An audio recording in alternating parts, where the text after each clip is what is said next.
Hey, Freunde. Mein Name ist Holzfäller Jack. Heute möchte ich euch die Geschichte von einem Hasen erzählen.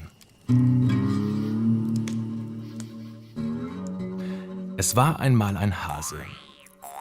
Und als er eines Tages so durch den Wald hüpfte, merkte er nicht, dass dort ein tiefes Loch gegraben worden war. Und so sprang er geradewegs mitten in die Falle.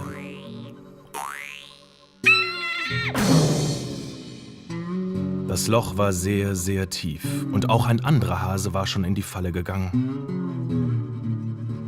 In der Zwischenzeit waren auch andere Hasen dazugekommen, neugierig, was wohl passiert sei.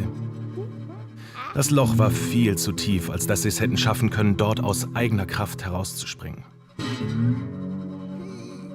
Der eine Hase war schnell ermutigt.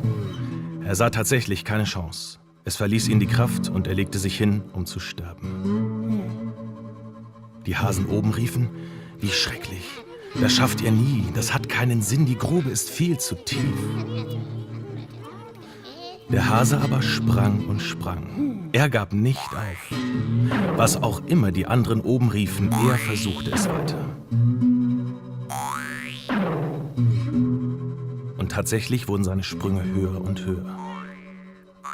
Und dann schaffte er es mit einer letzten gewaltigen Kraftanstrengung, aus dem Loch zu springen.